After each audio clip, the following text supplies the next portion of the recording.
Pink ball ടെസ്റ്റിൽ ഓസ്ട്രേലിയയ്ക്ക് വിജയം. 19 runs chase ചെയ്ത ഓസ്ട്രേലിയയ്ക്ക് 10 വിക്കറ്റ് വിജയം. ഇതോടെ പരമ്പര 1-1 എന്ന നിലയിൽ സമനിലയിലായി. ഇന്ന് മൂന്നാം ദിനം ഇന്ത്യയുടെ രണ്ടാം ഇന്നിംഗ്സ് 176 റൺസിലാണ് അവസാനിച്ചത്. PJ അരുണുണ്ട് സ്പോർട്സ് ഡെസ്കിൽ നിന്നും വിശദാംശങ്ങൾ നൽകാൻ. PJ അരുൺ, ഓസ്ട്രേലിയയ്ക്ക് വിജയം. 19 റൺസ് ചേസ് ചെയ്ത് ഓസ്ട്രേലിയയ്ക്ക് 10 വിക്കറ്റ് വിജയം. ഇതോടെ പരമ്പര 1-1 എന്ന നിലയിലായിട്ടുണ്ട്. എന്താണ് ഈ കളി സംബന്ധിച്ചുള്ള വിശദാംശങ്ങൾ? ബിനു, ഓസ്ട്രേലിയയിലെ അഡ്ലെയ്ഡിൽ നിന്നും വരുന്ന വാർത്തകൾ ഇന്ത്യൻ ക്രിക്കറ്റിനെ സംബന്ധിച്ച് എന്തായാലും ശുഭകരമായ വാർത്തയല്ല. നേരത്തെ ഇന്ത്യ ആദ്യത്തെ ടെസ്റ്റിൽ ഇന്ത്യ വിജയിച്ചെങ്കിലും ഈ രണ്ടാമത്തെ ടെസ്റ്റിൽ ആദ്യ തോൽവിക്ക് പകരം ചോദിച്ചിരിക്കുകയാണ് ഓസ്ട്രേലിയയിലെ ക്രിക്കറ്റ് സംഘം. എന്തായാലും ഇതിൽ കഷ്ടിച്ചാണ് ഇന്ത്യൻ ടീം ഒരു ഇന്നിങ്സ് തോൽവിയിൽ നിന്നും കഷ്ടിച്ച് രക്ഷപ്പെട്ടു എന്ന് വേണം പറയാൻ. പക്ഷേ രണ്ടാമത്തെ ഇന്നിങ്സിൽ വളരെ കൃത്യമായ ഒരു ആധികാരികമായ വിജയം തന്നെയാണ് സംഭവിച്ചിരിക്കുന്നത്. തോൽവിയിൽ നിന്ന് രക്ഷപ്പെട്ട ഇന്ത്യ 18 റൺസ് മാത്രം ലീഡ് ഉയർത്തിയാണ് രണ്ടാം ഇന്നിങ്സ് അവസാനിച്ചിരുന്നത്. അങ്ങനെ തന്നെയാണ് അത് കാരണമാണ് വിജയലക്ഷ്യം 18 റണ്ണ് മാത്രമായി ഒതുങ്ങിയത്. മത്സരം അവസാനിക്കാൻ 2 ദിവസം ബാക്കി നിൽക്കുകയാണ് ഓസീസിൻ്റെ ആധികാരികമായ ജയം. പേസർമാർ അരങ്ങുവാണ പെർത്തിലെ ഒന്നാം ടെസ്റ്റിനായിരുന്നു ഇന്ത്യയുടെ 395 റൺസിനായിരുന്നു അന്ന് ഇന്ത്യൻ ടീമിലെ ടെസ്റ്റ് ക്രിക്കറ്റ് ടീം അന്ന് വിജയം നേടിയതെങ്കിൽ, പക്ഷേ അതിൻ്റെ തീർത്തും ഒരു വിപരീതമായ ഒരു പെർഫോമൻസ് കാണാൻ കഴിഞ്ഞ ഒരു മത്സരമായിരുന്നു രണ്ടാം ടെസ്റ്റ് എന്ന് പറയാൻ. അതുകൊണ്ട് തന്നെ രണ്ടാം ഇന്നിങ്സിലോട്ട് പോകാൻ കഷ്ടിച്ച് ഒരു ഇന്നിങ്സ് തോൽവിയിൽ നിന്ന് കരകയറുന്ന കാഴ്ചയായിരുന്നു നമുക്ക് അഡ്ലെയ്ഡിൽ നിന്നും കാണാൻ കഴിഞ്ഞത്. പെർത്തിൽ നേരിട്ട തോൽവിക്ക് ഇപ്പോൾ ഓസ്ട്രേലിയ ഇപ്പോഴും ഒരു മധുര പ്രതികാരമെന്ന് വേണം പറയാൻ. കാരണം രണ്ടാം ടെസ്റ്റിൽ ആദ്യ ഇന്നിങ്സിന് പിന്നാലെ രണ്ടാം ഇന്നിങ്സിലും ഇന്ത്യ പതറിയിരുന്നു. 175 റൺസിനായിരുന്നു അന്ന് ഓൾ ഔട്ടായത്. ഒന്നാം ഇന്നിങ്സിൽ ഓസ്ട്രേലിയ 337 റൺസ് പടുത്തുയർത്തിയിരുന്നു. ആദ്യ ഇന്നിങ്സിൽ വീണ്ടും 180-ന് ഇന്ത്യ പുറത്താവുകയും ചെയ്തു.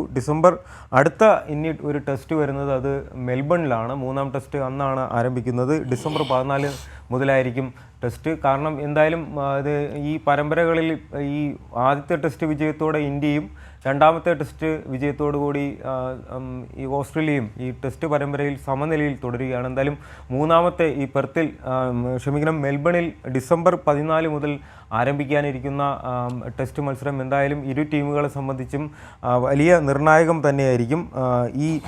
ഇതിൽ ഇന്ത്യയിലെ ടോപ്പ് സ്കോറിലായിട്ട് വന്ന് 42 റൺസ് മാത്രം എടുത്ത നിതീഷ് കുമാർ റെഡ്ഡിയാണ് ഇതിൽ ഇന്ത്യയുടെ ടോപ്പ് സ്കോററായിട്ട് എടുത്തു പറയാൻ കഴിയുന്നത്. മറ്റുള്ള മുൻനിര ബാറ്റ്സ്മാൻമാരുടെ എല്ലാം പ്രകടനം വലിയൊരു നിരാശയിൽ അവസാനിക്കുന്ന ഒരു കാഴ്ചയായിരുന്നു ഈ അഡ്ലെയ്ഡിൽ കണ്ടത്. എന്തായാലും ഈ മെൽബണിൽ മൂന്നാം ടെസ്റ്റ് ഡിസംബർ 12-ന് ആരംഭിക്കുമ്പോൾ ഇന്ത്യൻ ബോളിംഗ് നിരയും ബാറ്റിംഗ് നിരയും എന്തായാലും വലിയൊരു തിരിച്ചുവരവ് എന്തായാലും നടത്തിയേ പറ്റൂ. കാരണം ആധികാരികമായ വിജയം ഓസ്ട്രേലിയ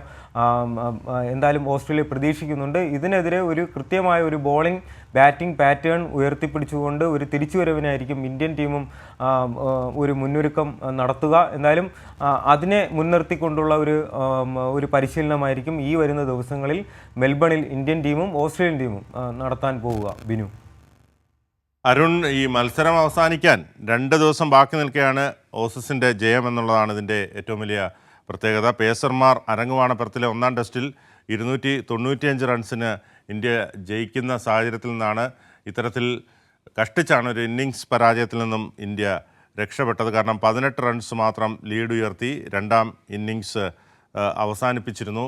അതുകൊണ്ട് തന്നെ നമുക്ക് ആദ്യത്തെ മത്സരവുമായി താരതമ്യപ്പെടുത്തുമ്പോൾ വളരെ ദുർബലപ്പെട്ടു പോയി എന്ന രീതിയിൽ ഇതിനെ വിലയിരുത്താമോ?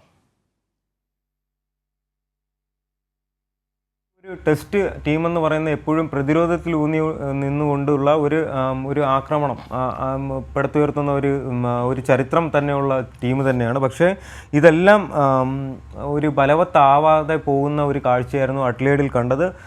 ആദ്യം നടന്ന പെർത്തിൽ ആധികാരികമായ വിജയം ഇന്ത്യക്ക് നേടാൻ കഴിഞ്ഞുവെങ്കിലും ഈ രണ്ടാം ടെസ്റ്റിലെ ഒന്നാം ഇന്നിങ്സിൽ പോലും വലിയൊരു സ്കോർ പോലും സമ്മാനിക്കാൻ കഴിയാതെ മടങ്ങുന്ന, കാരണം SSV ജയ്സ്വാൾ ഓപ്പണറായ യശസ്വി ജയ്സ്വാൾ ആദ്യത്തെ ബോളിൽ തന്നെ റണ്ണൊന്നും എടുക്കാതെ ഡക്കാവുന്ന കാഴ്ച കണ്ടു. പിന്നെ വന്ന KL രാഹുൽ 37 റണ്ണോടുകൂടി ഒരു ചെറുത്തുനിൽപ്പിന് ശ്രമിച്ചുവെങ്കിലും ശുഭമാൻ ഗില്ല് 31 റണ്ണോടുകൂടി ഒരു പിന്തുണ അദ്ദേഹത്തിന് നൽകിയെങ്കിലും പിന്നീട് വന്ന വിക്കറ്റുകൾ വിരാട് കോഹ്ലി ഉൾപ്പെടെയുള്ളവർ 7 റണ്ണിന് അവരുടെ ഇന്നിങ്സ് അവസാനിപ്പിക്കേണ്ടി വന്നു. ഋഷഭ് പന്ത് 21 മാത്രം, രോഹിത് ശർമ്മ 3 റണ്ണ് മാത്രം. പിന്നെ ഒരു തിരിച്ചൊരു ടോപ്പ് സ്കോറായിട്ട് നടത്തിയത് NK റെഡ്ഡി മാത്രമാണ്. പിന്നെയും ആ ഒരു സമയത്ത് പോലും കൃത്യമായി പന്തെറിഞ്ഞുകൊണ്ട് ഒരു പ്രതിരോധ നിര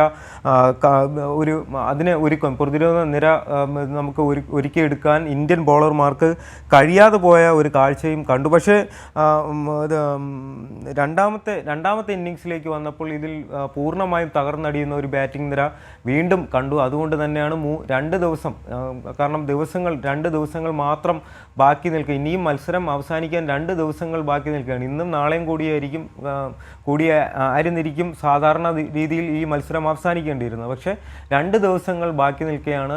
ഈ അഡ്ലേഡിൽ ഓസ്ട്രേലിയയുടെ cricket team, test team pink ball ക്രിക്കറ്റിൽ ഒരു ചരിത്രപരമായ, അല്ലെങ്കിൽ ഇന്ത്യക്ക് ഈ അടുത്ത കാലത്തൊന്നും ഇങ്ങനെ ഒരു കനത്ത ഒരു തോൽവി ടെസ്റ്റ് ക്രിക്കറ്റിൽ നേരിടേണ്ടി വന്നിട്ടില്ല. എന്തായാലും ഈ വരുന്ന പെർത്തിൽ മെൽബണിൽ ഡിസംബർ 12-ാം തീയതി തുടങ്ങുന്ന ആ ഒരു പെർത്തിൽ ഓസ്ട്രേലിയൻ ഈ ബോളർമാർക്കെതിരെയും ബാറ്റ്സ്മാൻമാർക്കെതിരെയും എന്താണ് ഇന്ത്യൻ ക്രിക്കറ്റ് ടീം പിങ്ക് ബോളിലൂടെ എന്ത് മാതൃകതയാണ്? പിങ്ക് ബോൾ ടെസ്റ്റിൽ ഓസ്ട്രേലിയക്ക് വിജയം, 19 റൺസ് ചേസ് ചെയ്ത ഓസ്ട്രേലിയക്ക് 10 വിക്കറ്റ് വിജയം. ഇതോടെ പരമ്പര 1-1 എന്ന നിലയിൽ സമനിലയിലായി. ഇന്ന് 3-ാം ദിനം ഇന്ത്യയുടെ 2ാം ഇന്നിങ്സ് 176 റൺസിൽ അവസാനിച്ചു. മത്സരം അവസാനിക്കാൻ 2 ദിവസം ബാക്കി നിൽക്കെയാണ് ഈ മത്സരം അവസാനിച്ചിരിക്കുന്നത്. ഏതായാലും PJ അരുണാണ് വിശദാംശങ്ങൾ നൽകിയത്.